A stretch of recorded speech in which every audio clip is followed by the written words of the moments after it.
Good afternoon, and welcome to the PG&E's update about the Wildfire Safety Inspection Program. I will join you to the call in just a moment.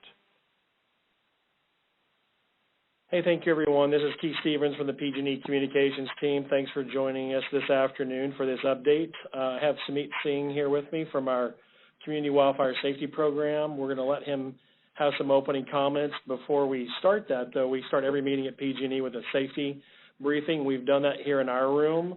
That's focused on earthquake safety, active shooter safety, as well as wildfire safety. We encourage you in your individual locations to cover safety. We'd also suggest if you're driving and listening to this call to please pull over and park where you can listen to this call safely. And finally, as part of wildfire safety here in Northern California, we advise you to have a discussion with your friends, family, and neighbors about what your wildfire safety plan is. If you have a Go Pack or a 72-hour kit to update it, if you don't have one, you should build one. And finally, if you're a PG&E customer and you haven't recently updated your email or mobile number to receive updates about public safety power shutoffs, we would strongly advise you to do that as part of being safe. So with that, let me turn it over to Sumit Singh for some opening comments, and then after that, we will take questions. All right. Thank you, Keith, and good afternoon, and really appreciate everyone joining us on short notice.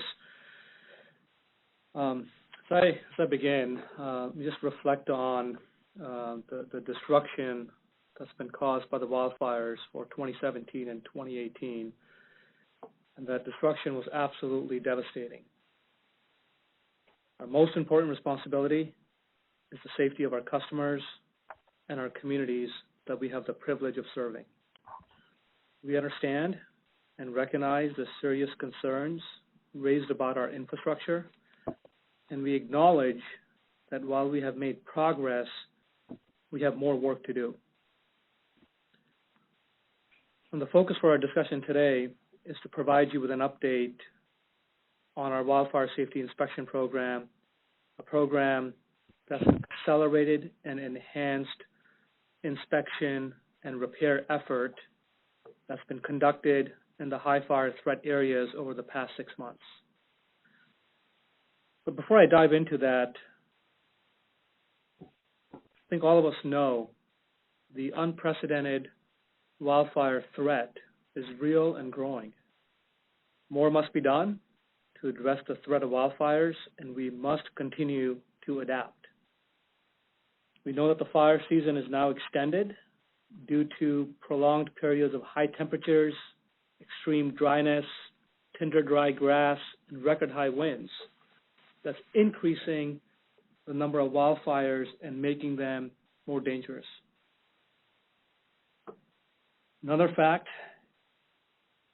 is more than half of PG&E's service area, a service area that's 72,000 square miles, is designated as extreme or elevated high fire risk, as designated by the high fire threat district maps that were issued by the California Public Utility Commission, working in coordination with CAL FIRE, our state fire department, and the investor-owned utilities within the state of California last year.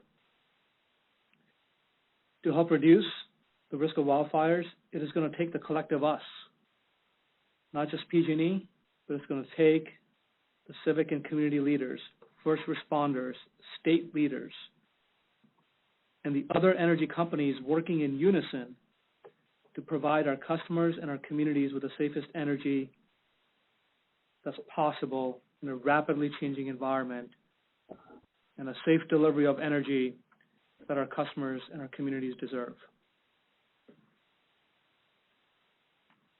I'd like to touch on what we've been doing. Our Wildfire Safety Inspection Program is one part of our broader Community Wildfire Safety Program, which was implemented following the wildfires in 2017 and 2018. Our program really consists of three primary elements. The first element is on real-time monitoring and intelligence, and the focus here for us is to significantly improve the situational awareness capabilities in regards to the wildfire risk across our service territory that's designated and is within the elevated and extreme wildfire risk areas.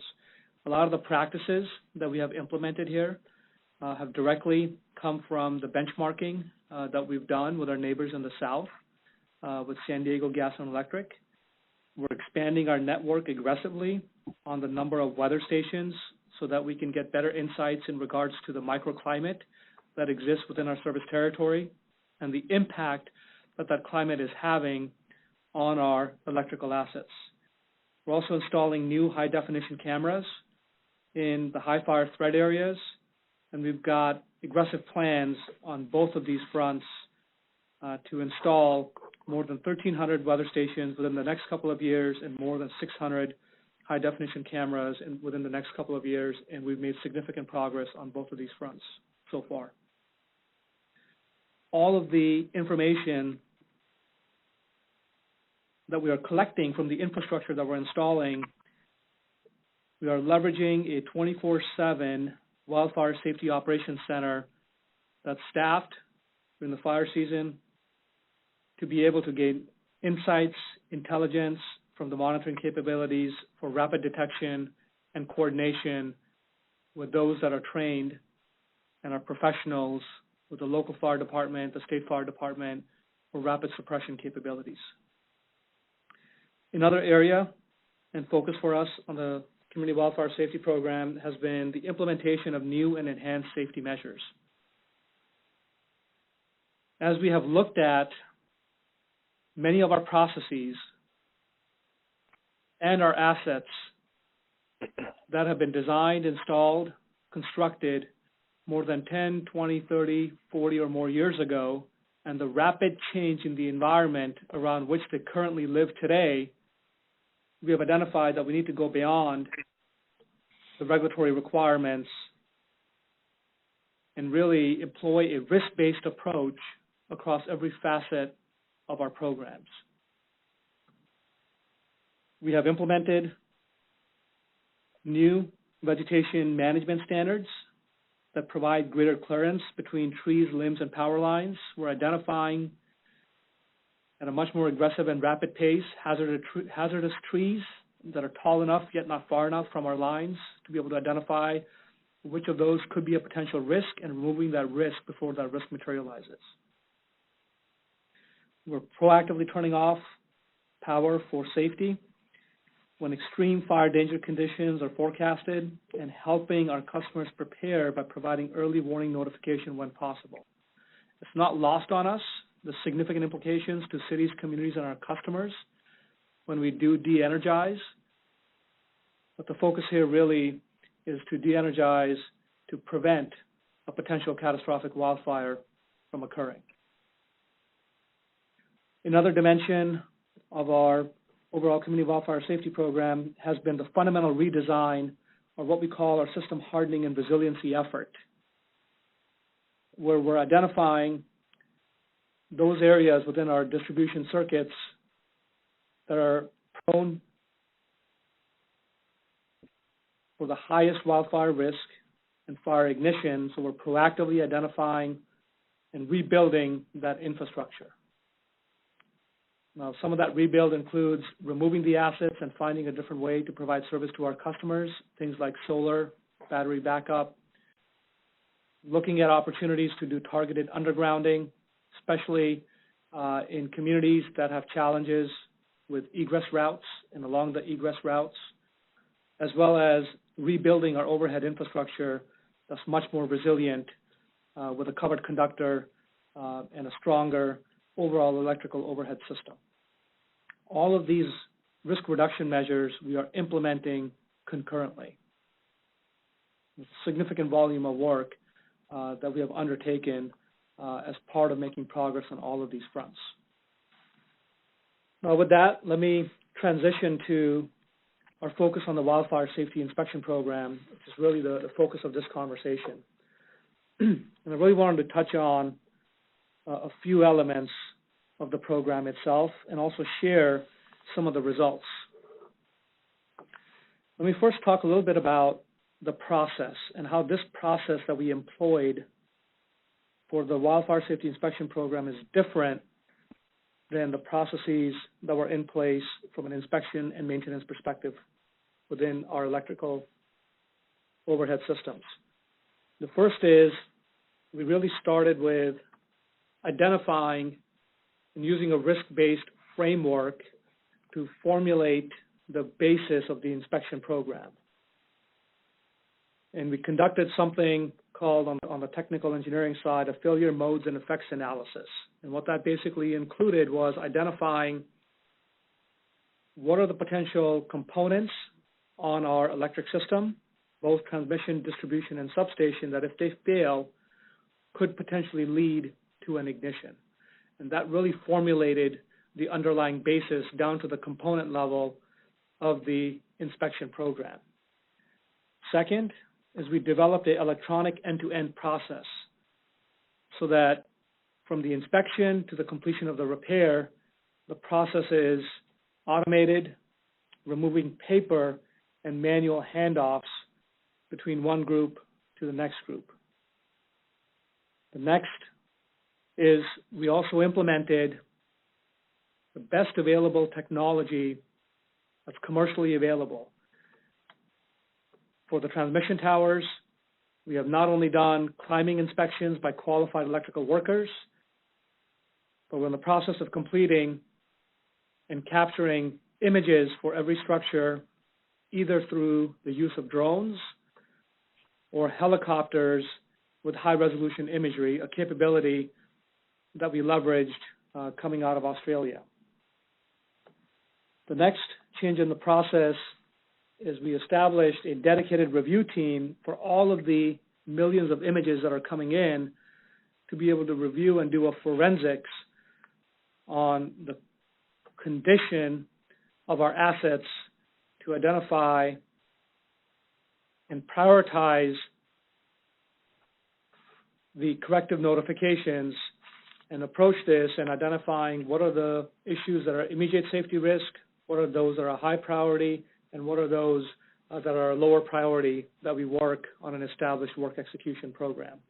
And this dedicated team is a cross-functional team of individuals that have engineering qualifications as well as field experience to be able to do that forensic type of analysis in the back office as the high-resolution imagery capture is coming in from the field. And then the last element of this change in the process is we implemented a multi-layered quality control process, not just on the inspections being done in the field, but also the review as well as the repairs that are being completed as a result of the respective findings. The second dimension around this program I'm going to touch on is the scope. We took on a very significant scope as part of this. We initiated the program back in December of 2018, and our goal was and is to inspect all of the electrical assets in transmission, distribution, and substations prior to the time period where we start to see an elevated level of potential wildfire risk. And we've made substantial progress against that. I'll touch on that next, but before I do, I just wanted to put some perspective for you in regards to the size and the volume of work from a scope perspective. As an example, we inspected nearly 700,000 distribution poles with this enhanced process that I mentioned within a 4-month time frame. On a typical inspection cycle, within that 4-month time frame, we would typically do about 200,000 poles that we would inspect. So it's nearly a 3.5x increase in the volume of work within the identified timeline. The third dimension in regards to progress, we have completed a visual or aerial inspection of approximately 98% of our nearly 50,000 transmission structures that are in or adjacent to the high fire threat areas. We have completed inspections on all 222 substations, and we are 99% complete through nearly 700,000 distribution poles in or adjacent to the high fire threat areas. Now, some of the operational risk drivers that we had included in our wildfire safety plan that we filed in February came to fruition and materialized given the storm season that we had in the winter, and with the unprecedented volume of work and the inclement weather, the scheduling of the clearances that are required to be able to minimize the impact of customer and customer disruption, safe access to the facilities, environmental permitting requirements, that's prevented us from achieving every aspect of the targets that we had filed and submitted in the plan. And that explains the last 1% to 2%. It doesn't mean that we're not going to do that. We have teams with an unwavering focus on continuing to ensure, as soon as we can get safe access, to be able to complete the inspections in their entirety. In regards to what we've found with the inspections, we identified for transmission nearly 100 conditions that we identify as an immediate safety risk, or what is deemed as a highest priority. 100% of those conditions have been repaired or made safe. On the distribution side, we identified nearly 1,000 conditions, and 97% of these have been repaired, and the remaining 3%, we have crews in the field currently and today in the process of repairing them. Lastly, on the substations, we identified another 100 conditions deemed as the highest priority, and 100% of these conditions have been repaired or made safe. As part of this, we also identified a significant number of high priority conditions on the Caribou-Palermo line, and as everyone knows, that this is the line that CAL FIRE has identified as the ignition point of the campfire. And as a result, we have permanently de-energized the Caribou-Palermo transmission line, and this line has been out of service since December of 2018. And at the request of the California Public Utility Commission, we have retained Exponent, an independent third-party engineering consulting firm, to conduct a records-based review of the transmission line to obtain additional insights in terms of the drivers for the high-priority conditions on this line. And we anticipate that Exponent will be concluding this review over the next couple of months. And this review is being done under the direction of the California Public Utility Commission. As part of the repair effort and the repair work on our inspection program, we also identified several high-priority issues on one section of the Ignacio Alto Sausalito transmission line that runs through the Golden Gate National Recreation Area and serves the city of Sausalito. And we have identified that 10 of the 11 towers within this footprint of the Golden Gate National Recreation Area requires replacement, and we have commenced that work now, and we're coordinating very closely with the National Recreation Area to ensure the work is done safely and in a timely manner. We have also provided the results of the inspections to the CPUC, and we will be making the status of the high priority repairs that's organized by city and county publicly available on our website on or before July 15th. Now, while the proportion of the high priority tags is relatively small in relation to the size of our system, I want to be clear that the number of safety risks found through these inspections is unacceptable. We need to do better, and our unwavering focus is the safety of our customers and the communities that we have the privilege of serving. Because the reality is, when it comes to safety, our work is not done, and it will never be done. So with that, I'll turn it back over to Keith. All right. Well, thank you, Sumeet. I'm going to let you take a quick drink of water. That was appreciate the briefing. We're going to let folks ask questions who are on the line. You can do so by pressing *1. So to get the line queued up. We're going to get to as many questions as we can until the top of the hour. Sumeet does have a hard stop, so I'm going to flag that up top. If we don't get to everybody's question, we apologize up front, but we will work to get through as many as possible. And we're going to see who we have here on the line. I believe, operator, we have J.D. Morris from the San Francisco Chronicle who has a question. Thanks, Keith. So, Sumeet, after you guys filed your wildfire safety plan in February, you filed an amendment that was seeking to take some of the May and June deadlines for inspections and corrective actions and change them to like as time permits or whatever. But the CPUC didn't approve that, and I know you have to comply with the plan as part of the terms of your probation now. So did you meet those May and June deadlines? And if so, how are you able to comply? Yeah, hey, J.D. J.D., this is Sumeet. Thank you for the question. We did file an amendment in late April, and exactly to how you articulated, when the final decision was issued by the Commission, that amendment was not considered within the final decision itself. So subsequent to that, we did make a notice to the Commission in regards to the first two deadlines, which were related to the inspections for the transmission line and substation in beginning of May.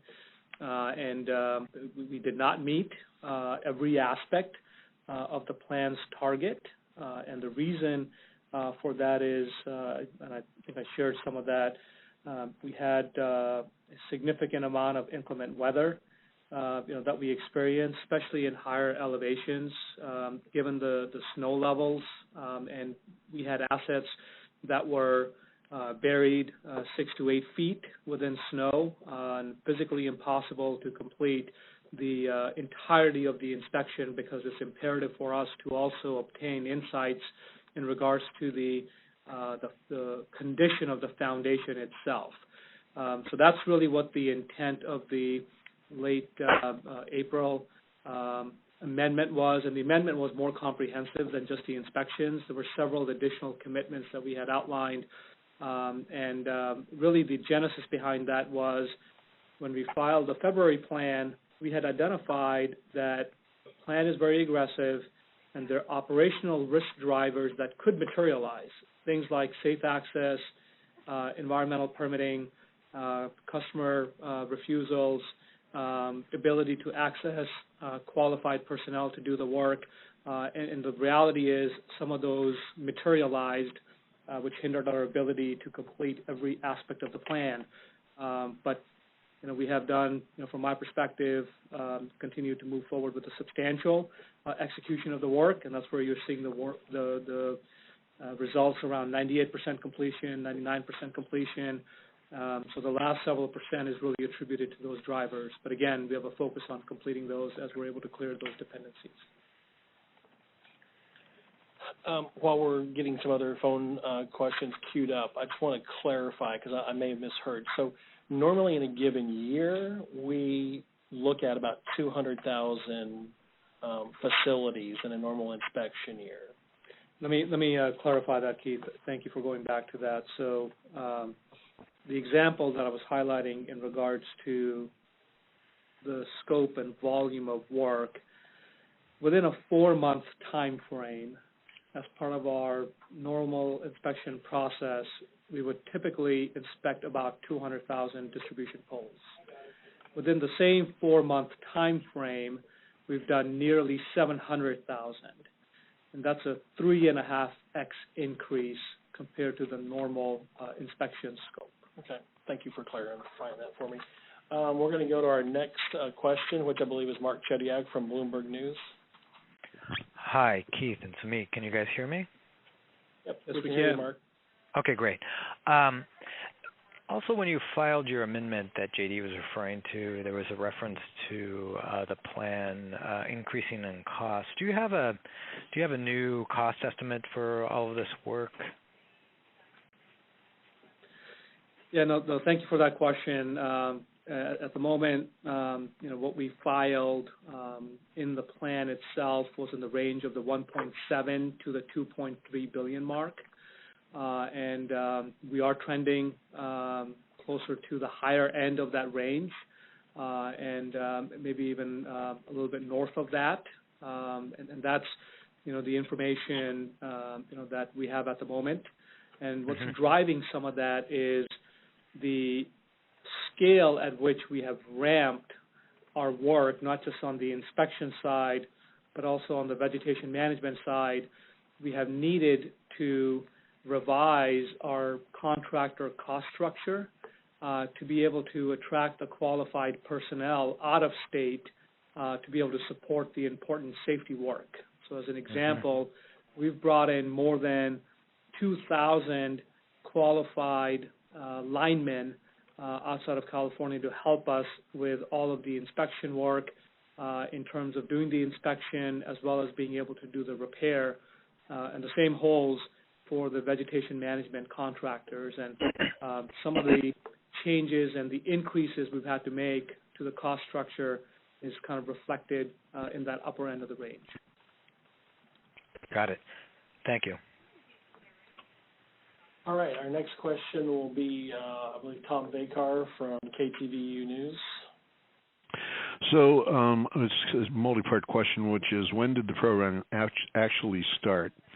What would you say is the actual percentage done of the overall wildfire program, and who's going to pay the $2.3 billion or more for doing this? So let me take that from the top, and then let me know if I don't hit every aspect of that question. Thank you for that question. So we started implementing risk reduction measures after the 2017 wildfires that took place in October.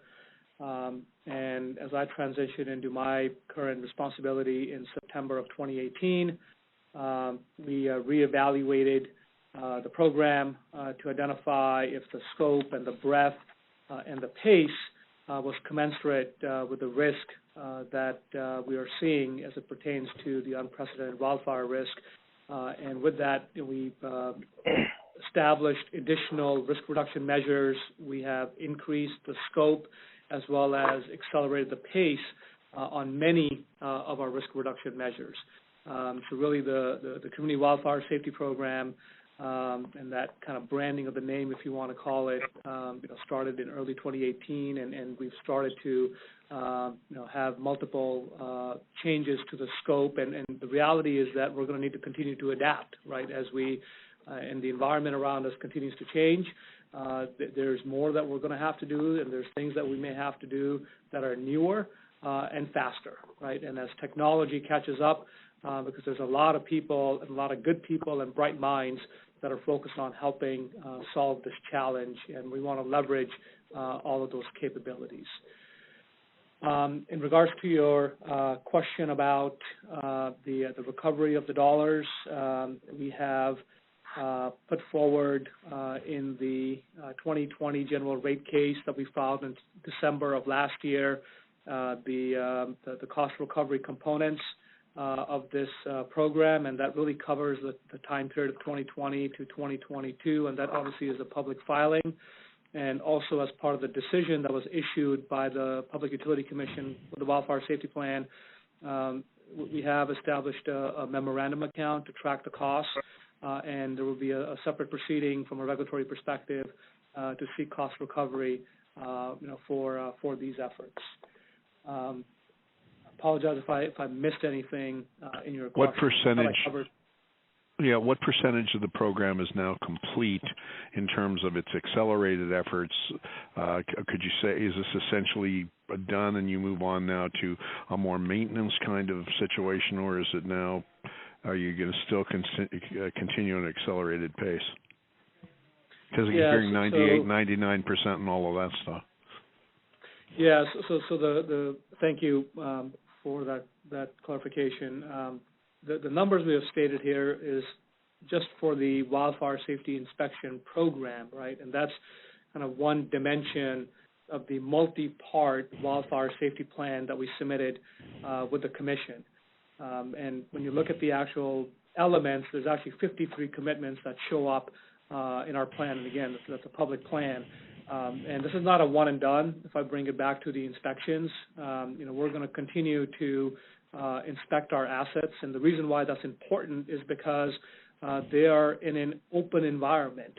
They're a living and breathing organism, right? And the conditions around the environment and the condition of the equipment is going to continue to change as it lives within the environment as well as it continues to operate. And we've really implemented a risk-based reinspection program going forward. So what that means is instead of a time-based reinspection program, which typically is identified under a regulatory requirement, the risk-based inspection program, we're taking into account the potential consequence. So an example is the assets that are that reside within the extreme wildfire risk. We're going to be inspecting them on an annual basis. Those that are on an elevated risk basis, we're going to be doing on a 3-year cycle. And some of this, we've benchmarked with our peers in Australia, right, because they've had a significant issue regarding what they call wildfires there as bushfires. So it's really a risk-based program that's going to exceed our minimum regulatory requirements within the state of California. So our work is never done here, and we're going to continue to include and be very transparent and open with everything that we're doing, not just with the community here, but with our customers, communities, and regulators as part of the filings that we're going to be making with the Wildfire Safety Plan, because this year was the first year, and there's an annual requirement for us to submit the Wildfire Safety Plan, and we're going to be continuing to do that as we progress and work collectively with all of the respective stakeholders. Thank you.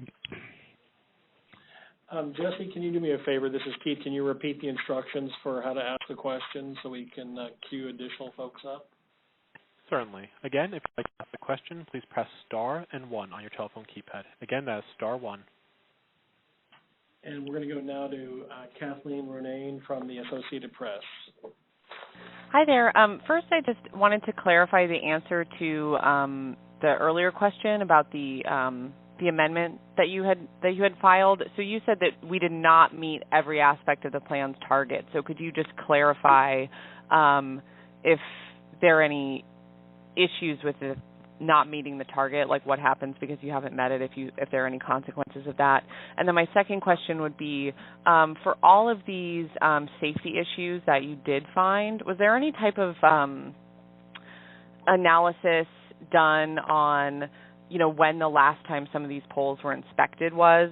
Like, or are you able to say something like, of the, 10,000 transmission lines that had issues, most of them hadn't been inspected for 10 years. Do you have any sense of, the inspection history of those lines with issues, if that makes sense? Yep, it does. Thank you for your question. So let me hit the first part, and then I'll hit the second part. So in regards to the consequence, I'm not sure, right? But we have been very, very open and transparent with our regulator, and not just our regulator, but our federal judge who is presiding over the probation terms, Judge Alsip. And the amendment that I referred to was the first amendment, right, which was filed on April 25th, I believe, subject to check in terms of that date. And then we filed a notice on May 1st, and then we also filed another notice in late May. And the reason why we're filing these notices with the regulator is because we haven't been able to meet every aspect of the plan itself. And again, when you also go back to, and I'm not going to opine on, kind of my definition of substantial compliance, which is some of the terminology that actually shows up in the Senate Bill 901, which really promulgated the requirements of the Wildfire Safety Plan. But the way we're looking at it is perfect compliance, right, based on every single commitment that was outlined by the respective date, and we've been very, very open and transparent with the Commission. Have we made substantial progress against all of these commitments? From my perspective, yes, but we have not achieved perfect compliance because of some of the reasons that we have highlighted, in regards to inclement weather, scheduling of clearances, access, environmental permitting requirements, availability of qualified personnel. So we've been very, very open and transparent, and we're going to continue to likely submit those notices as some of these deadlines come upon us, so that we are very, very transparent with our regulator, with our federal judge, and the public as part of this process. In regards to your second question about reflecting backwards on the last time the inspections were done and the findings versus the safety issues we're identifying this time around, what I could speak to is really my personal focus and the team's focus has really been on a go-forward basis. So I haven't spent kind of the time in terms of looking backwards. And I think when you also look backwards, there's a potential apples to oranges comparison here. I started the conversation about the inspection program, touching on the many changes that we've made in regards to the process. And frankly, the reason why all of those changes were put in place is from my perspective, when I look at the ecosystem, and the way I describe the ecosystem is the interface of the environment and our assets, and that factor of safety that naturally existed in the environment has evaporated, right, as a result of the climate change. And the things that we have done here is really intended to provide that additional factor of safety within our asset base itself. And that's really what the recognition is in terms of the changes we've made on the process. And our focus has been really looking forward. And as I've stated, even though these issues, were relatively small from my vantage point, in terms of managing and being responsible for the asset management elements and risk management elements of our entire electric system. And the reality is that the number of safety risks that we found, from my standpoint, is unacceptable. And, we've got more work to do here on this front. Okay, thank you, Operator. I think we're going to go next to Catherine Blunt from the Wall Street Journal. Hi, Sumit. Thanks for taking all of our questions here. I was hoping you might be able to provide just a little bit more clarity on what this risk-based inspection and repair program is going to look like going forward. So I understand you've completed a lot of high-priority repairs at this point after going through all these inspections as you have, but you mentioned the images coming in of the transmission towers, and that you've got a team that's going to be identifying the upcoming priorities that you're going to need to complete. And I was hoping for, I guess, a little bit of color on what you might expect in terms of, asset replacement or anything else that might need to be done on a going forward basis to, continue to shore up the system. Yeah, no, Catherine, thank you for that question. Great question. So, the way I describe kind of a risk-based inspection is well, first and foremost, right, the corrective actions that have been identified coming out of the work that we've done so far is really looking at each and every single one of those. As I've stated, we've identified the immediate safety risks, and we've taken action on those. As I've stated, we're going to the next priority list, and we're going to continue to work down that list until all of those correctives have been addressed.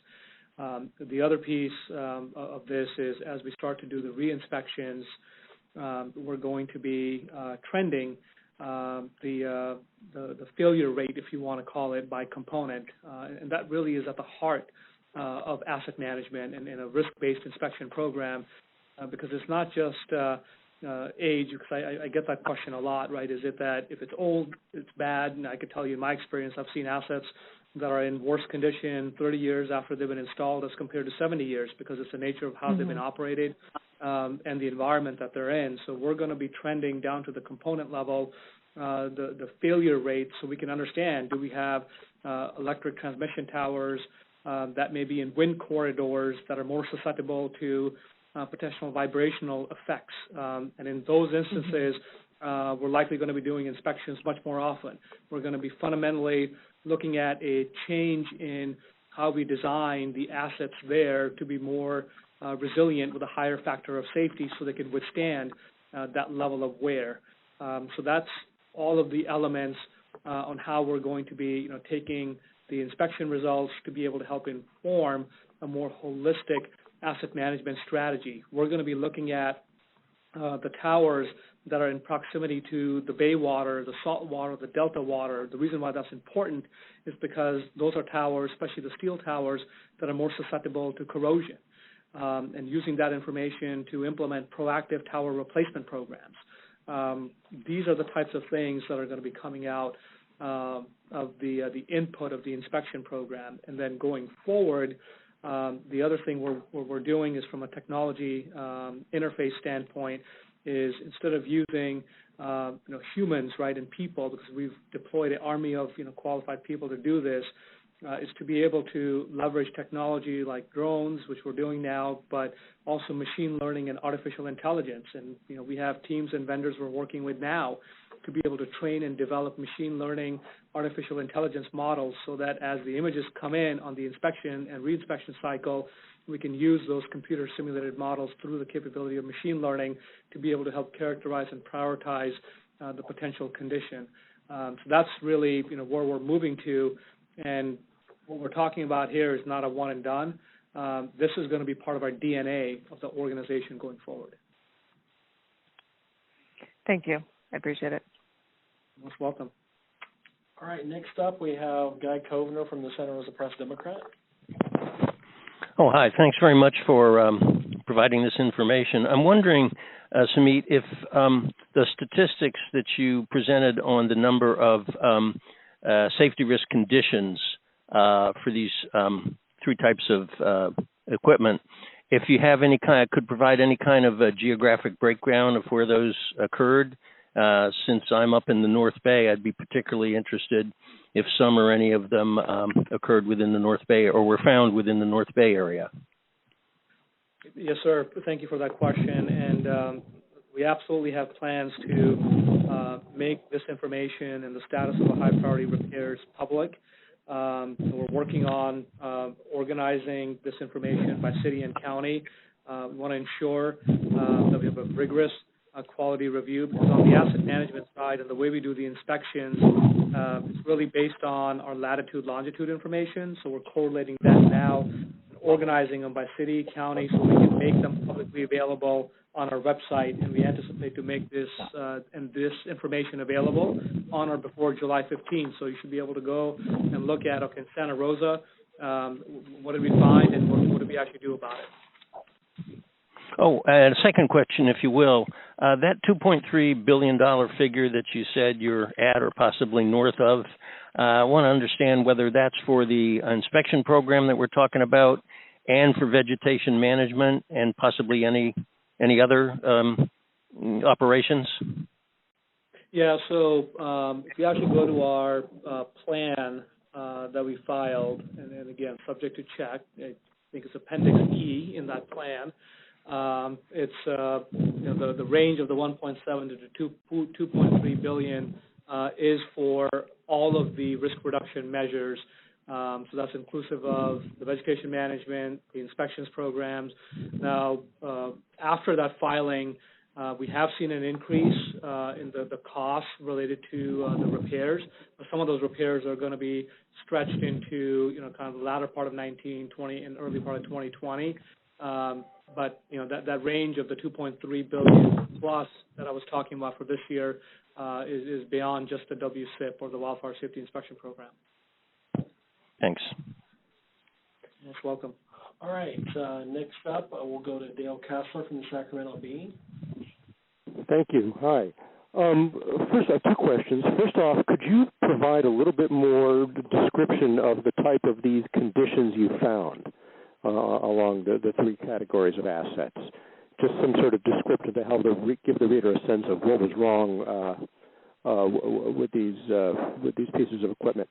And secondly, as regards to the Caribou line, which was already shut down since December, what else did you find to warrant the permanent shutdown? And how are you getting power to that area? Yes, sir.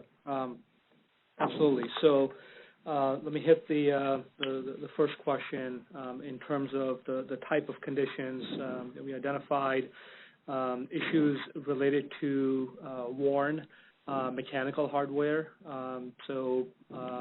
Similar to the wear that we experienced and saw on the C-hook, as an example. We found other example and instances of that, and C-hook is not the only attachment that we use.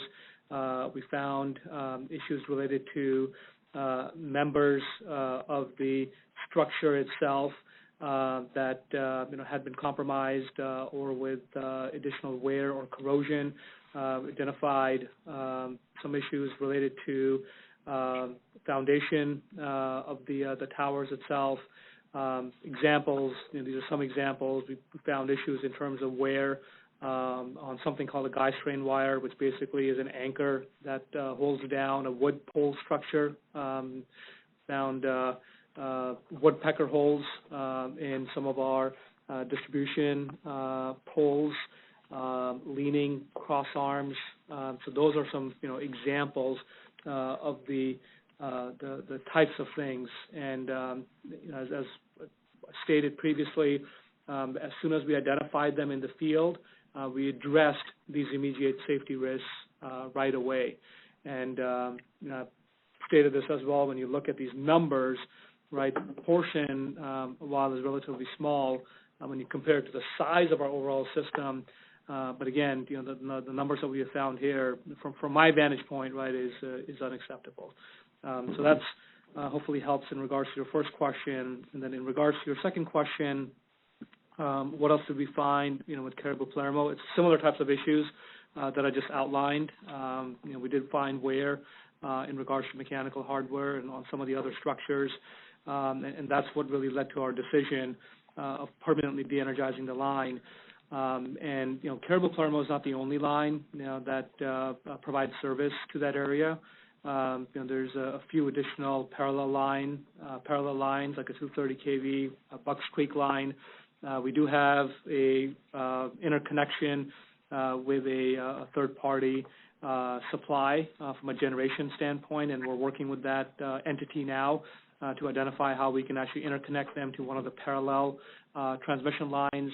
And the line also had a purpose and played and serviced and provided reliability in case we did have one of the lines that potentially was compromised. So as a result of this, we are working currently from an asset management perspective to identify what additional investments do we have to make in our system to be able to provide a similar level of reliability.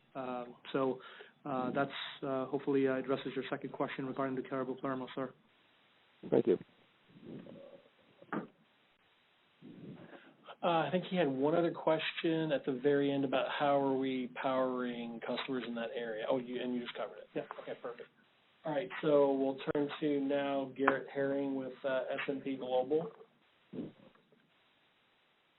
Yeah, hi. Thanks for the briefing and taking this question. Hey, the regulatory chief in California has continued to express concerns about PG&E safety culture. I'm wondering how this experience of implementing all of these measures, in your view, Sumeet, has maybe altered PG&E's safety culture. I mean, you've identified an awful lot of safety risks here. How has this process, you think, addressed the overall safety culture? Yeah, no, thank you for that question. And from my perspective, right, the solution that we have gone through here, absolutely puts us on the right path. But we have more work to do, frankly, and we also know that risk is never static, right? And risk is always dynamic.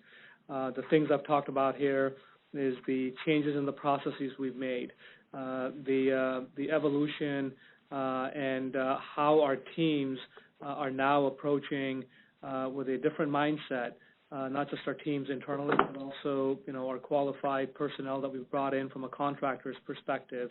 So from my perspective, it's taking us to the right path, and we are on our way. But one thing I'll also share with you is when I think about safety culture, what comes to my mind is hearts and minds, right, of our teams, and they're not just employees, but they're also contractors, and we're continuing to work on that element every single day, and culture is never static, right? And I'll let others opine on kind of their perspective of our culture.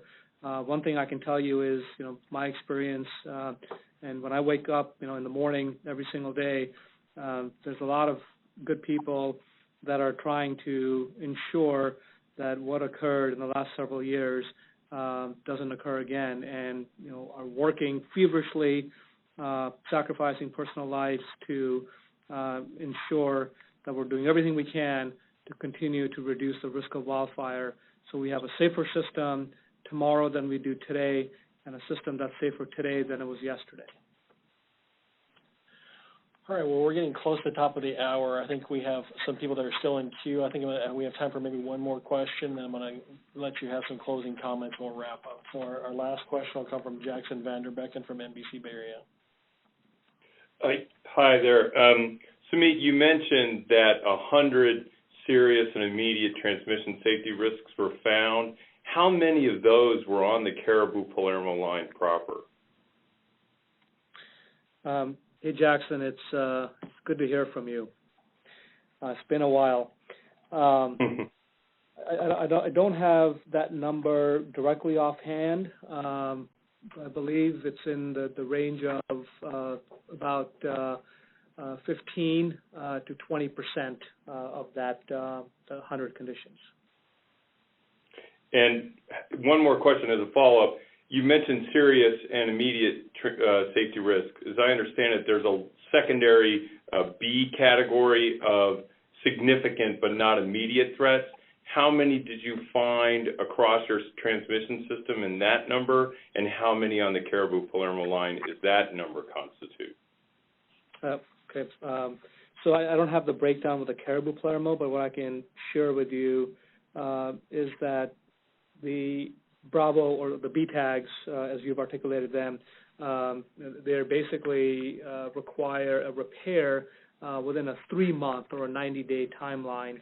On the transmission side, with the nearly 98% of either visual or drone or aerial inspection that we've done, we identified about 3,900 to about 4,000.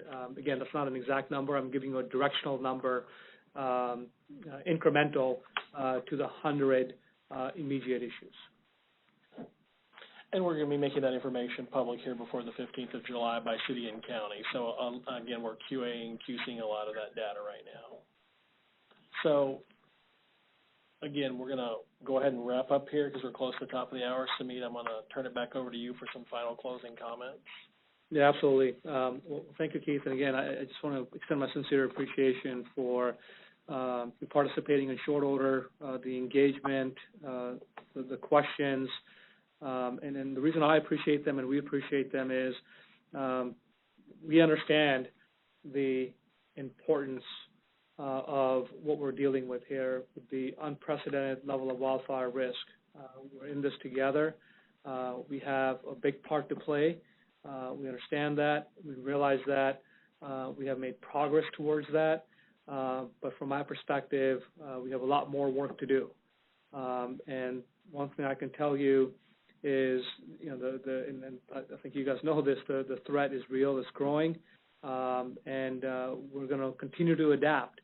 And as we do our work, anytime we identify an immediate safety risk, we're going to take action. We're not going to wait on, is this going to cost recovery? Is this this? Is this that? None of that. It's going to be identify the issue and move to action to repair it, because we understand what's at stake. And what's at stake is the lives of our customers, our communities, and they're not our customers.